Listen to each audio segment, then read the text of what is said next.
नमस्कार दोस्तों, आज हम लोग बात करेंगे मगध साम्राज्य के मल्टीपल चॉइस क्वेश्चन को लेकर, क्योंकि पीछे हमने लगभग 2 वीडियोज़ में मगध साम्राज्य के बारे में विस्तार से समझा दिया है। अब उससे कुछ ऐसे महत्वपूर्ण क्वेश्चनों को यहाँ पर रखा गया है जो बार बार परीक्षाओं में रिपीट होते रहे। दोस्तों, यदि आप IAS, PCS, RO, ARO की GS तैयार करना चाहते हैं तो आप हमारे YouTube चैनल पर जाके विस्तार से पढ़ सकते हैं।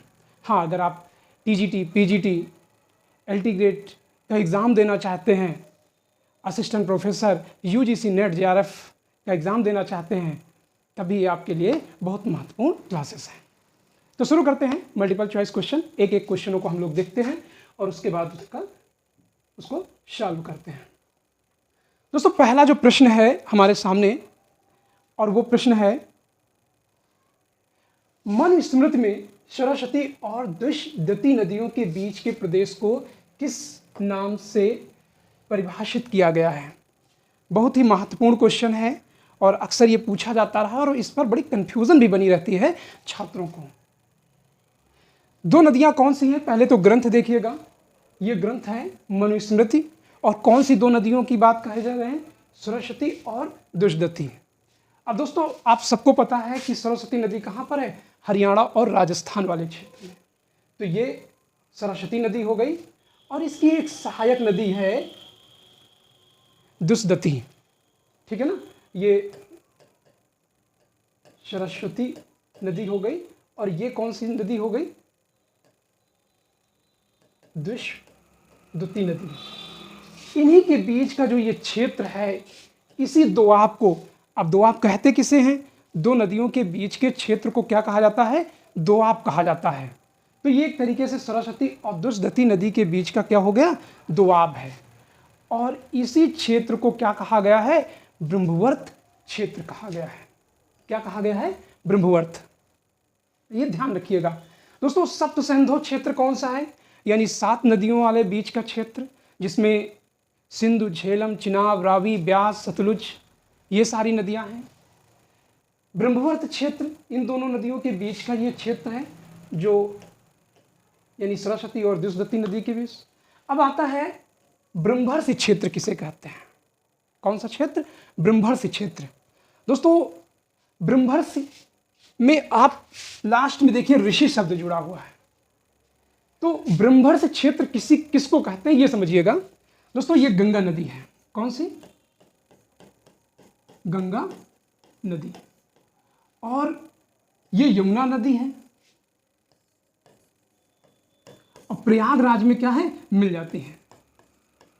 प्रयागराज में गंगा से मिल जाती है। तो ये जो क्षेत्र है, ठीक है ना, इसी को क्या कहा गया है? इसी को कहा गया है ब्रह्मर्षि क्षेत्र। याद रखिएगा, देखिएगा, ब्रह्मर्षि। अब ये कंफ्यूजन आपको निश्चित रूप में होगा, तो कंफ्यूजन को दूर करने के लिए देखिए, प्रयागराज ऋषियों वाली भूमि है। ठीक है ना, कड़ात वगैरह की कार्यभूमि थी, कर्मभूमि थी। तो ये ऋषि शब्द को आप क्या कर दीजिएगा? प्रयाग से कोरिलेट कर दीजिएगा। तो ब्रह्मर्षि क्षेत्र कौन सा हो गया? गंगा और यमुना नदी के बीच का क्षेत्र, जहां वर्तमान में कौन सा शहर बसा हुआ है? इलाहाबाद या प्रयागराज। तो इसको आप अच्छी तरीके से समझ सकते हैं। उसके बाद आर्यावर्त। आर्यावर्त के बारे में, विंध्य पर्वत के उत्तर में, यानी आर्य जहां तक आए, यानी ऋग्वैदिक काल में आर्यों का जो विस्तार है वो उत्तर भारत में हुआ, और उसी को क्या कहा गया? आर्यावर्त, यानी आर्य जहां तक आए। तो आप देखेंगे कि ये दक्षिण भारत है, ठीक है ना। तो यहां पर विंध्य पर्वतमाला है, ठीक है ना, और यहां पर यमुना नदी है, और इधर गंगा नदी आ जाती है। तो ये क्षेत्र, और यहां पर जो अरावली पर्वतमाला है, ठीक है ना। अगर गंगा नदी को हटा दिया जाए, ध्यान दीजिएगा, विंध्य पर्वतमाला, विंध्य पर्वतमाला, अरावली और इधर हिमालय, इस बड़े भूभाग को क्या कहा गया है? आर्यावर्त कहा गया है। समझिए इस बात को, विंध्य पर्वत के उत्तर, अरावली के पश्चिम और हिमालय के दक्षिण वाली जो भूमि है वो क्या कहा गया? उस भूमि को कहा गया आर्यावर्त। हमारे ख्याल से ये बेहतरीन तरीके से आपको समझ में आ गया होगा। दोस्तों ये सारी जानकारी हमने अपने डिस्क्रिप्टिव क्लास में दिया है। अगर आप पढ़ना चाहते हैं तो वहाँ से डिटेल से जाइए, आपका पूरा का पूरा कॉन्सेप्ट क्लियर हो जाएगा।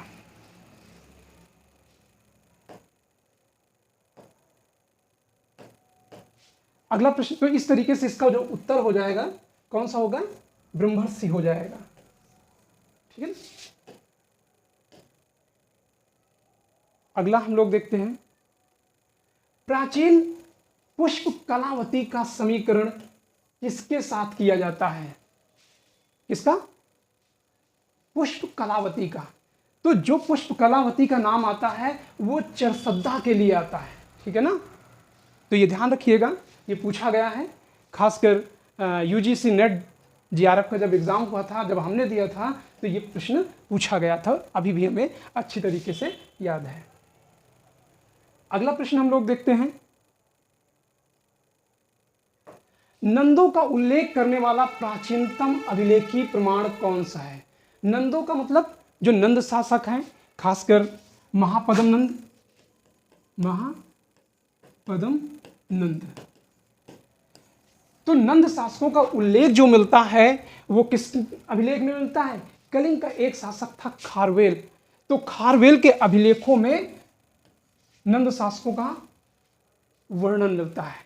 दरअसल में एक बार मगध के शासक जब महापद्म नंद था तो इसने कलिंग पर आक्रमण किया, और जब कलिंग पर आक्रमण किया तो वहां से जिन की जो मूर्ति है, अब जिन कौन है? जिन कहा जाता है, जिन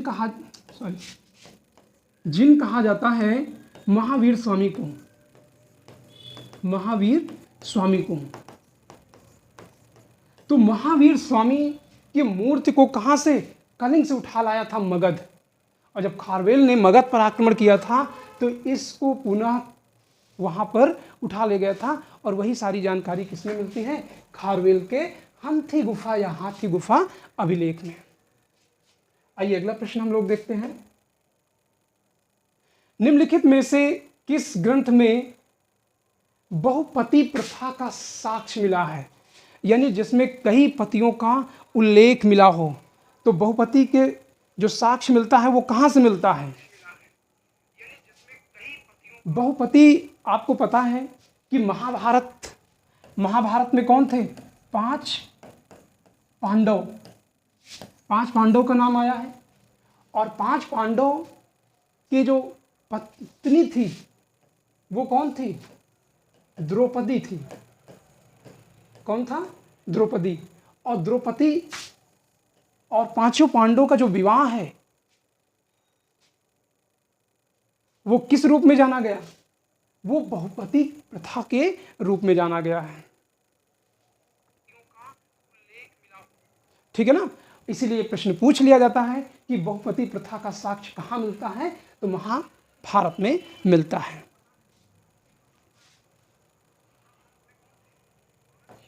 आइए अगला प्रश्न हम लोग देखते हैं, निम्नलिखित में से सर्वप्रथम पाटलिग्राम की अंतःशक्ति को पहचाना, मतलब वो मगध का शासक कौन था जिसने पाटलिपुत्र के सामरिक महत्व को पहचाना और कालांतर में इसको क्या किया?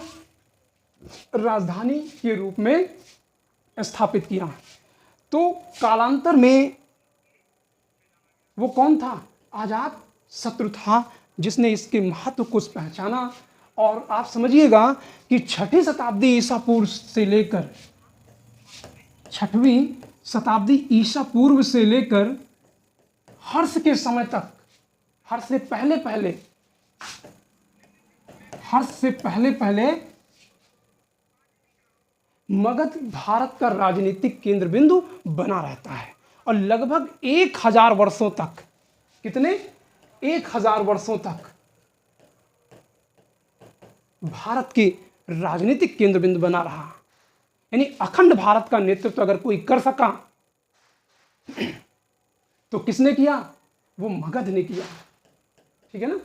अब देखिएगा, मगध का इतना ज्यादा महत्व रहा है कि जब हर्ष सम्राट बनता है तो ये अपनी राजधानी कन्नौज स्थापित करता है, लेकिन एक उपाधि धारण करता है, वो होती है मगधी राज। यानी अपने आप को हर्ष ये बताना चाह रहा था कि हम मगध के शासकों में से कम नहीं हैं। हम भले उत्तर भारत में कन्नौज में अपना आधिपत्य बनाए रखे हुए हैं, लेकिन जिस तरीके से सम्राट अशोक, चंद्रगुप्त मौर्य मगध के पर रह के अखंड भारत का निर्माण किया, उससे हम कम नहीं हैं। और यही कारण है कि हर्ष जो है कौन सी उपाधि धारण करता है? मगधराज। दोस्तों, प्रश्न इसीलिए पूछा जाता है, जब आयोग से प्रश्न पूछा जाता है तो उसके अपने कुछ कारण होते हैं। उन कारणों को जब आप समझेंगे तो निश्चित रूप में पता चल जाएगा कि यह प्रश्न क्या है, महत्वपूर्ण है। आइए आगे हम लोग अगला प्रश्न देखते हैं। निम्नलिखित जनपदों में 6ठी शताब्दी ईसा पूर्व, कौन से 6ठी शताब्दी ईसा पूर्व कौन सा गणराज्य था? ठीक है ना। अब देखिएगा, गणराज्य और महाजनपद दो अलग अलग चीजें हैं। ठीक है ना। गणराज्य और महाजनपद, अब दोनों में अंतर क्या है? यहां सम्राट हुआ करते थे और यहां पर राजा होते थे, लेकिन ऐसे राजा होते थे जो जनता द्वारा एक तरीके से प्रतिनिधित्व करते थे, यानी चुनाव के द्वारा यह माना जाता है। हालांकि ऐसी चुनावी प्रक्रिया का कोई उल्लेख नहीं मिलता है, लेकिन इनको गढ़ के रूप में, गणराज्य के रूप में परिभाषित किया जाता है। तो ये गणराज्य कौन से हैं? ये वज्र संघ है। ये वज्र संघ है। आप समझिएगा, वज्र संघ एक मजबूत संघ था जिसमें 8 न्यायालय थे, कई सारे राजा मिलकर एक साथ काम करते थे। तो ये कहीं ना कहीं गणराज्य के रूप में परिभाषित किया जाता है। ठीक है ना। तो वज्र संघ एक तरीके से किससे भिन्न था? जनपदों, महाजनपदों से भिन्न था। आइए अगला प्रश्न देखते हैं। आवाज आ रही हो तो कमेंट कर दीजिएगा, और दोस्तों पहली बार आए हैं तो चैनल को सब्सक्राइब जरूर करिएगा। नंदों का उल्लेख करने वाला प्राचीनतम अभिलेख, ये रिपीटेड हो गया है प्रश्न, इसलिए आप इसको पढ़ चुके हैं। आगे बढ़ते हैं। चित्र में कौन सा प्राच्य भारतीय व्यापारियों द्वारा कटाह द्वीप की कठिन समुद्री यात्रा का वर्णन मिलता है? ठीक है ना। एक ग्रंथ है और इस ग्रंथ का नाम है समराइच्छिकहा। ठीक है ना। इसी में भारतीय व्यापारियों के कटाह द्वीप की जो है यात्रा करने का उल्लेख मिलता है। ये कई बार रिपीटेड हुआ है प्रश्न, तो इसलिए इसको ध्यान रखिएगा। अगला प्रश्न हम लोग देखते हैं। निम्नलिखित में से किस प्रकार के विवाहों में कर द्वारा वधु शुल्क दिया जाता था? तो देखिएगा, प्राचीन भारत में 8 प्रकार के विवाहों का उल्लेख मिलता है। कितने? 8 प्रकार के। आप हमारे YouTube चैनल पे जाएंगे तो वहाँ पर जब हमने वैदिक कालीन सामाजिक व्यवस्था बताया है तो वहाँ पर हमने डिस्क्राइब किया है, आप विस्तार से पढ़ लीजिएगा। हर बार एग्जाम में विवाह से संबंधित प्रश्न पूछे जाते हैं। 8 प्रकार के हैं विवाह, एक बड़ा चैप्टर बनता है इसमें। ठीक है ना। तो जिसमें 4 जो है धर्म सम्मत माने गए हैं और इन पर तलाक नहीं हो सकता था। ठीक है ना। यानी इसमें जन्म जन्मांतर विवाह का प्रचलन माना गया है, और शेष 4 जो है इनमें तलाक हो सकता था। खैर, प्रश्न हम लोग देखते हैं। किस विवाह, निम्नलिखित प्रकार के विवाहों में किस में कर द्वारा वधु शुल्क दिया जाता था? दोस्तों, ये असुर जो विवाह होता था, क्यों, कौन सा? असुर, इसी में क्या है, वधु शुल्क दिया जाता था।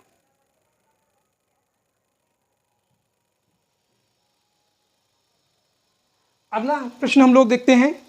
महिष्मति किस महाजनपद में स्थित था? महिष्मति आपको हमने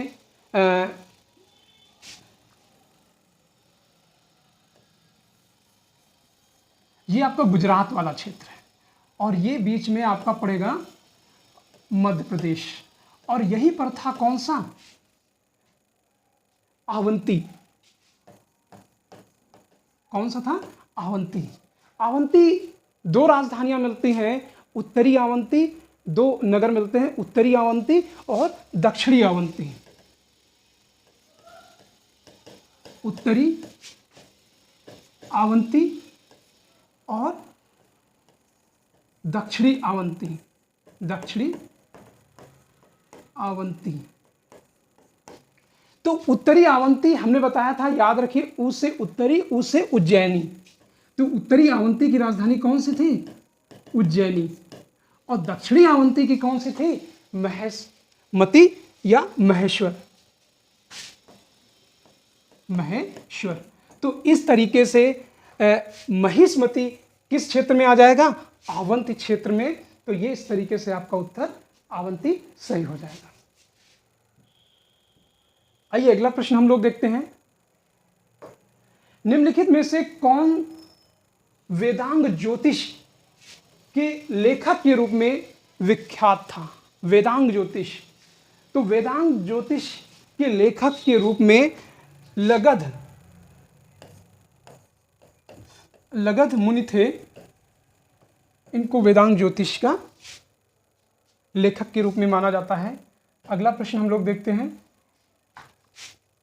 अलेक्जेंडर ने, यानी सिकंदर ने भारत पर आक्रमण कब किया था, यानी किस वर्ष? बहुत महत्वपूर्ण है, क्योंकि अगला चैप्टर हमारा इसी पर आधारित होगा। यानी इस बीच बहुत सारे आक्रमणकारी हिंदुस्तान की तरफ आए। तो सिकंदर आया, तो सिकंदर के बारे में हम लोग डिटेल से बात करेंगे कि कब कहाँ पर आक्रमण किया, क्योंकि उससे जुड़े हुए कुछ क्वेश्चन महत्वपूर्ण है, वो पूछे जाते रहे हैं। तो 326 ईसा पूर्व में इसने क्या किया था? आक्रमण किया था। 326-25 इस तरीके से ईसा पूर्व माना जाता है। आइए अगला प्रश्न हम लोग देखते हैं।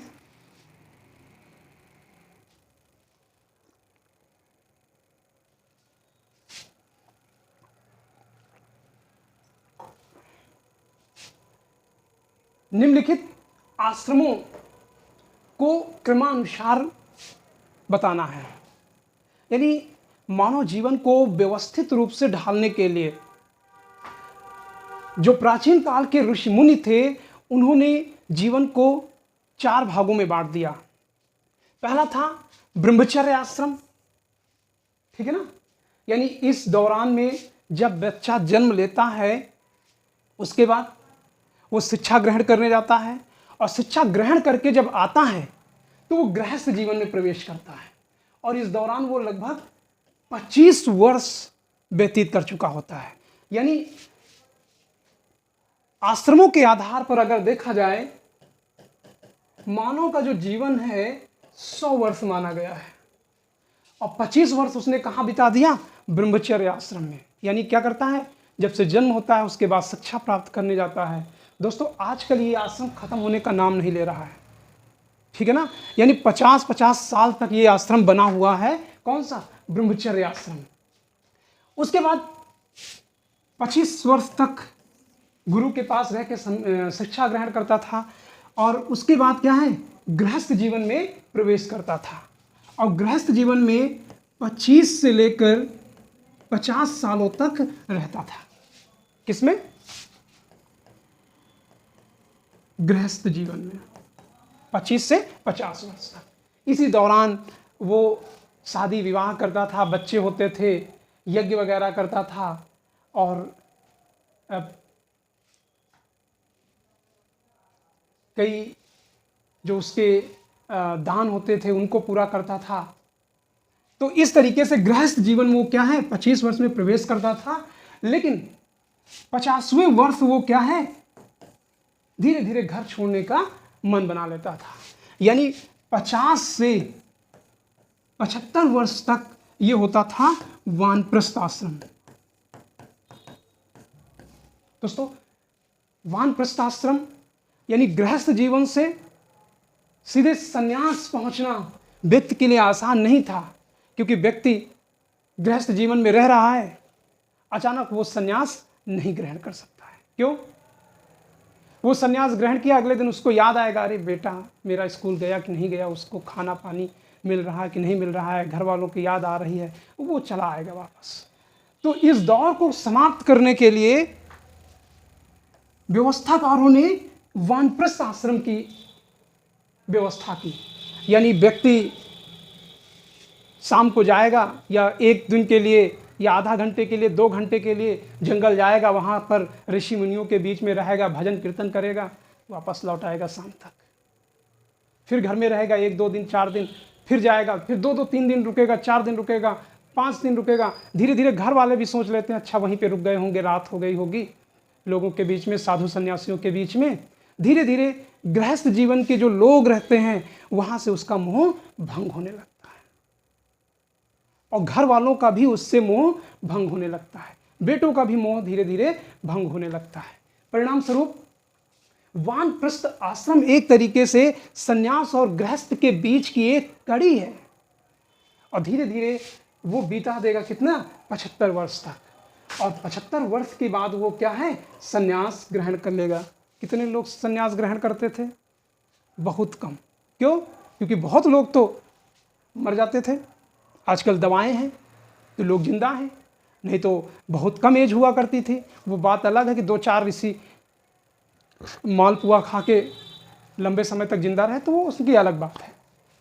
तो व्यवस्थाकारों ने ब्रह्मचर्य आश्रम, गृहस्थ आश्रम, वानप्रस्थ आश्रम, फिर संन्यास आश्रम, तो इस तरीके से आपका ए ऑप्शन क्या हो जाएगा, सही हो जाएगा। समझ में आ रहा हो तो कमेंट करके जरूर बता दें। अगला प्रश्न है, किस प्राचीन ग्रंथ में वर्ण व्यवस्था गुणों और योग्यताओं पर आधारित थी? ठीक है ना। तो मनुस्मृति ने गुणों और योग्यताओं पर तो बिल्कुल जो है ध्यान ही नहीं दिया, क्योंकि जितने भी ब्राह्मण साहित्य हैं वो उन जगहों पर गुणों और योग्यता के बारे में निगलेक्ट कर दिया गया है। लेकिन जो गीता है, ठीक है ना, गीता में जो है वर्ण व्यवस्था को गुणों और योग्यता के आधार पर बताया गया। ये ध्यान रखिएगा, बहुत बेहतरीन क्वेश्चन है। आइए अगला प्रश्न देखते हैं। भारतीय टेराकोटा एक तरीके से मूर्तियां बनाई जाते थे, ठीक है ना। तो भारतीय वास्तुकला की देन है। तो ये जन सामान्य की भारतीय संस्कृति एवं जीवन के बारे में महत्वपूर्ण सामग्री प्राप्त होती, यानी टेराकोटा के मूर्तियां और बहुत सारे उपकरण भी बनते थे। तो ये आपका बी ऑप्शन क्या हो जाएगा, सही हो जाएगा।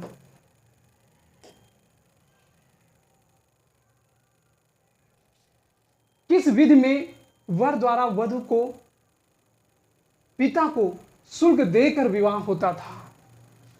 ठीक है ना। तो ये कहा गया एक जोड़ी गाय बैल दिया जाएगा, तो इसमें आर्ष विवाह हो जाएगा, ठीक है।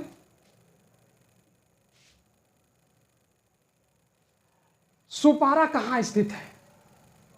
ध्यान दीजिएगा, सोपारा जो मुंबई बंदरगाह है, यानी महाराष्ट्र में,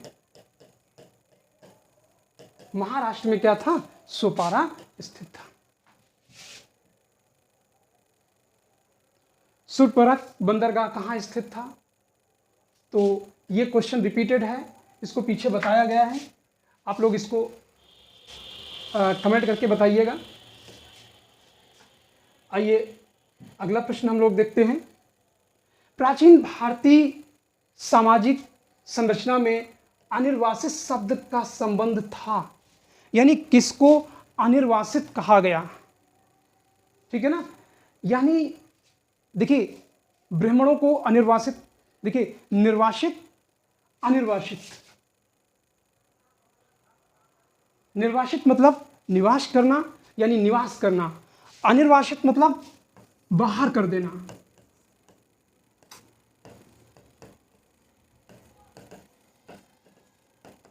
क्या कर देना? बाहर कर देना, यानी अनिर्वासित कर दिया गया। और अनिर्वासित करने में कौन से लोग आएंगे? भाई ब्राह्मणों को किया जा सकता है, तो ब्राह्मणों को करने का कोई सवाल ही नहीं उठता है, क्योंकि व्यवस्थाकार वही थे। और क्षत्रियों को भी नहीं कर सकता था कोई, क्योंकि राजा तो वही होते थे ज़्यादातर। वैश्य वैश्यों का भी नाम नहीं है।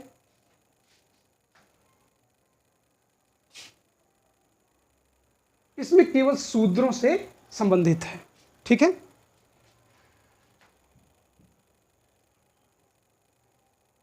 किसको वर्ण संकर समझा जाता था? वर्ण संकर, जब दो प्रजातियां आपस में मिलती थी उसी को वर्ण संकर समझा जाता था। तो वर्ण संकर में कौन सा आ जाएगा? जारज जन्म, इसमें जारज जन्म होगा। ठीक है ना। जारज में क्या होता था कि कुछ ऐसे जैसे चांडाल वगैरह जो जनजातियां थी, जातियां थी, उसको वर्ण संकर में रखा गया है,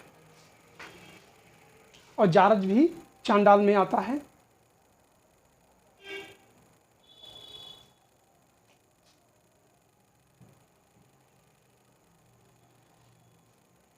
शताब्दी ईसा पूर्व 500 में भारतीय प्रांत निम्नलिखित में से 320 टैलेंट स्वर्ण वार्षिक कर के रूप में देता था।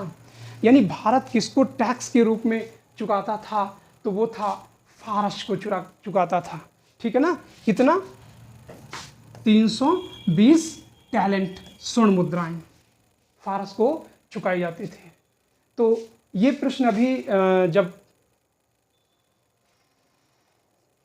सिकंदर का आक्रमण पढ़ाएंगे तो उसमें ये आ जाएगा। विदिशा नगर किस नदी के किनारे बसा हुआ था? तो विदिशा, चंबल, देखिए विदिशा सोन नदी में, क्योंकि ये तो उत्तर में होना चाहिए, ये वेतवती नदी के किनारे होना चाहिए। ठीक है ना। तो विदिशा, एक बार इसको सर्च कर लीजिएगा, होना यही चाहिए। मौर्यकालीन शताब्दी ईसा पूर्व भारतीय प्रांत में 300 टैलेंट स्वर्ण वार्षिक फारस है। ये रिपीटेड हो गया है प्रश्न। अगला हम देखते हैं, निम्नलिखित में से किस एक से बेगार का निर्देश होता है? क्या बेगार शब्द आता है? देखिएगा, एक प्राचीन भारत में एक शब्द मिलता है विष्टि। विष्टि क्या होती है? बेगार होती है। अब आप पूछोगे बेगार क्या होती है? यानी किसी व्यक्ति को पकड़कर काम करवाया जाए और शाम को उसको उसके काम करने के बदले में भोजन, रोटी, कपड़ा और बस इतना दे दिया जाए, यानी जबरियन उससे काम कराया जाए, तो वो क्या हो गए? बेगार हो गई। और ज़रूरत भर उसकी रोटी कपड़ा दे दिया जाए, इससे ज़्यादा कुछ नहीं दिया जाता। तो इसके लिए कौन सा शब्द आया है? विष्टि आता है। विष्टि गुप्त काल में बहुत प्रचलित था। ठीक है ना। आगे हम लोग देखते हैं अगला प्रश्न। विवाह में किस प्रकार का, ये रिपीटेड क्वेश्चन है, स्वयंवर किसका विशेष रूप है? स्वयंवर विवाह। तो स्वयंवर विवाह जो है गंधर्व विवाह के रूप में मान्यता दी जाती है, यानी प्रेम विवाह माना जाता है। अगला प्रश्न है, प्राचीनतम भारतीय सिक्के निम्नांकित पहले के नहीं है। ठीक है ना। तो 5वीं शताब्दी ईसा पूर्व के जो आहत मुद्राएं हैं। अगला प्रश्न हम लोग देखते हैं,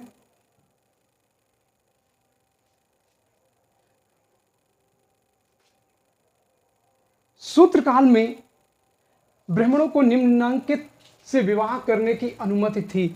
मतलब सूत्र काल में ब्राह्मण किससे विवाह कर सकते थे?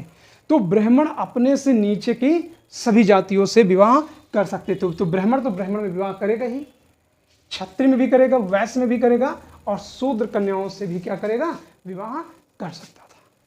यानी कोई भी ब्राह्मण पुरुष अपने से नीचे के, अपना और अपने से नीचे के सारे वर्णों में क्या है? विवाह कर सकता था। जैसे ब्राह्मण पुरुष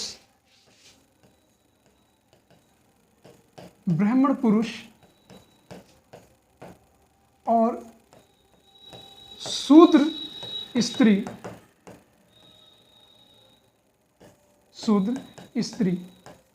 इन दोनों के विवाह से जो पुत्र उत्पन्न होगा उसको क्या कहा जाएगा? निषाद कहा जाएगा।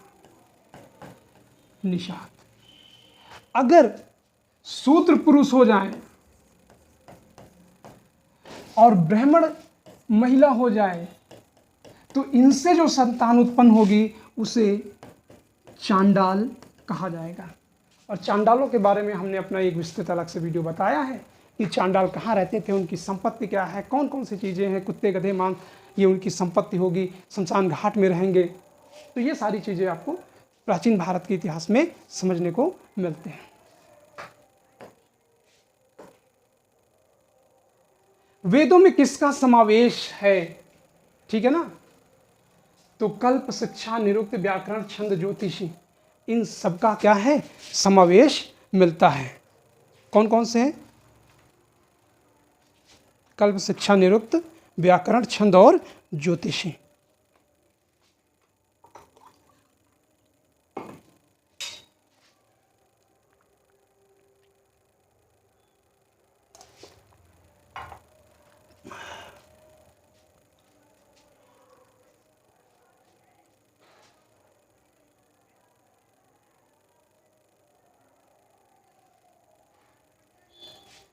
अगला हम लोग प्रश्न देखते हैं,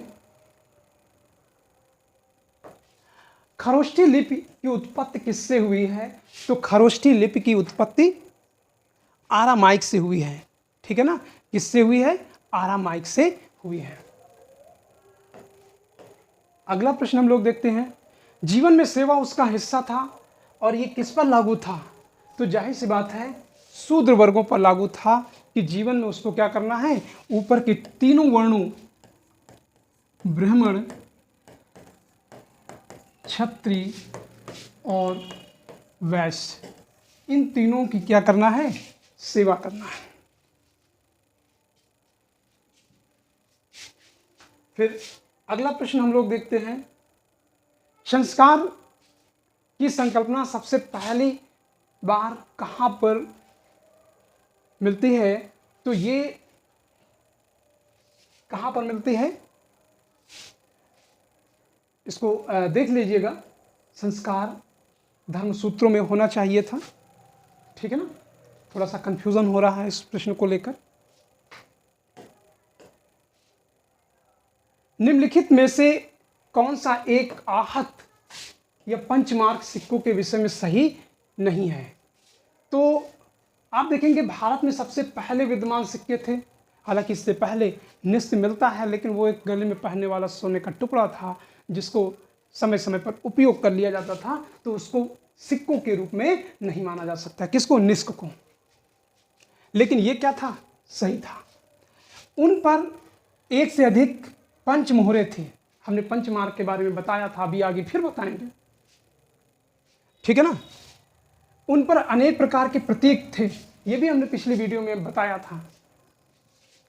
तो उन पर हमेशा जारी करने वालों के उत्कृष्ट लेख होते थे, लेख वगैरह वहां पर कुछ ऐसा नहीं मिला हुआ है, तो लेख अभी मिलने का कोई सवाल ही नहीं है, तो ये गलत है, ठीक है ना? तो ऊपर के 3 सही हैं, कौन सा सही नहीं है? तो ये आपका आंसर डी हो जाएगा।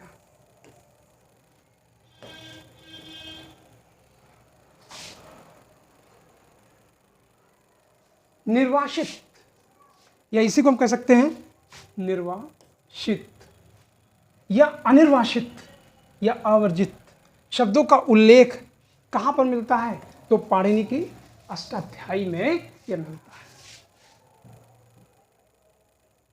जाति का लक्षण नहीं है, ठीक है ना?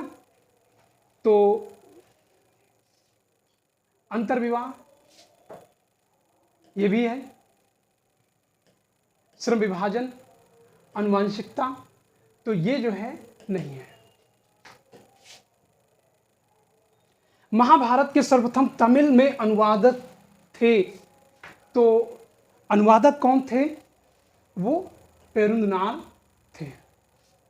अगला हम लोग प्रश्न देखते हैं, जिस राजा ने कलिंग में नहर खुदवाई थी उसका क्या कौन सा था? तो नंदराज, जिसको हम महापद्म नंद कहते हैं। अगला प्रश्न हम लोग देखते हैं, महाजनपदों के उदय के रूप में संबंधित नहीं है, तो महाजनपदों के उदय का कारण कौन सा संबंधित नहीं है? तो लोहे का विस्तार, जाहिर सी बात है लोहे का प्रयोग जब एग्रीकल्चर में हुआ तो खाद्यान्न अधिक हुआ, खाद्यान्न अधिक हुआ तो राजा को टैक्स मिले, जनपद थे वो महाजनपद के रूप में कन्वर्ट हो गए, ठीक है ना। कृषि प्रचार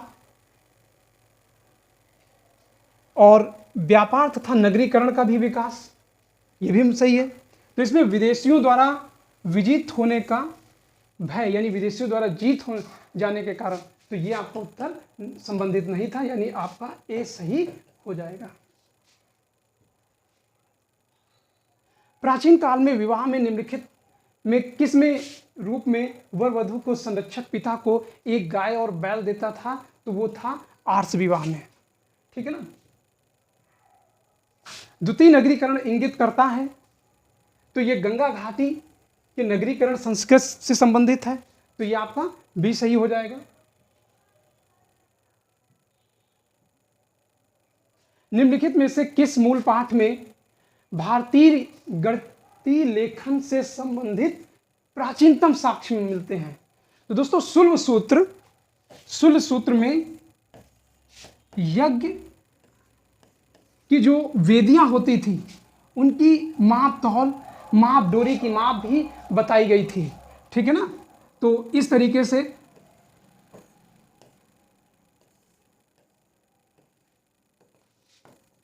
कैसे होगा इन सब के बारे में,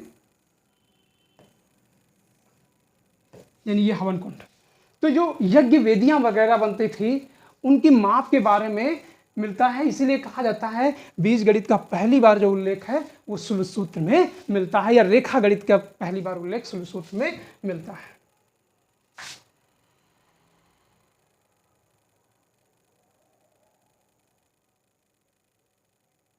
तो द्वितीय नगरीकरण गंगा घाटी से संबंधित हो गया, ठीक है ना।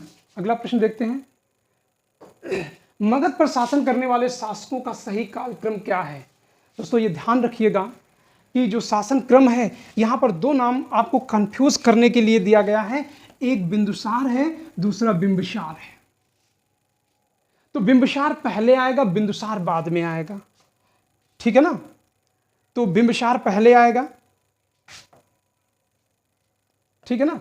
अब देखिएगा पहला शासक बृहदत्त मिलता है, फिर बिंबिसार मिलता है, शिशुनाग मिलता है, फिर बिंदुसार मिलता है, फिर चंद्रगुप्त मिलता है। तो पहला इसका ऑप्शन क्या हो जाएगा? सही हो जाएगा। अजातशत्रु ने पूर्वी भारत पर मगध पर आधिपत्य स्थापित करने के लिए निम्नलिखित में से किस गणराज्य को 16 वर्षों तक, किस गणराज्य से 16 वर्षों तक युद्ध किए थे, ठीक है ना। आपको हमने बताया था पिछली क्लास में, डिटेल्स में जाके आप देखेंगे तो अच्छे से समझ में आ जाएगा कि वैशाली से मगध का जो युद्ध होता है उसके पीछे कारण जितने भी हैं सब कुछ हमने विस्तार से पिछली क्लास में वहां पर समझा दिया है।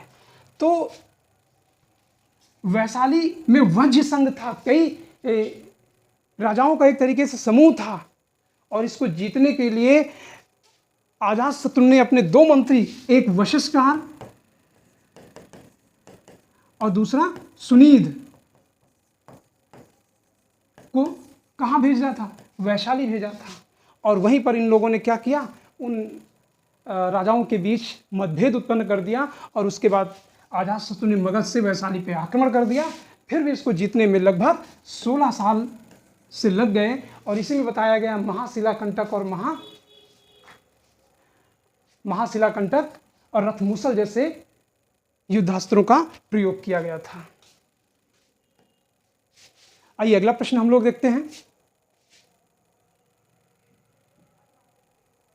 निम्न में से कौन सा एक प्राचीन महाजनपद यमुना नदी के तट पर स्थित था? तो ये तो पता है कि वत्स यानी कौशांबी या कोशम, ठीक है ना, ये यमुना नदी के किनारे स्थित था।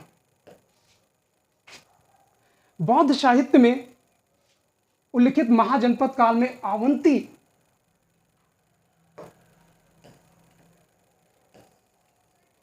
निम्नलिखित में से कौन सा एक राजवंश करता था? तो यहां पर चंद्रप्रदोत था। तो दोस्तों ये लगभग 40, 45 या 50 क्वेश्चन के आसपास थे, जो हमने यहाँ आपको कंप्लीट कर दिया। और इसे पढ़ने के बाद आप हमारे YouTube चैनल को विस्तृत तरीके से देखें तो ये सारे के सारे क्वेश्चन वहाँ को आपको आसानी से समझाते हुए मिल जाएंगे।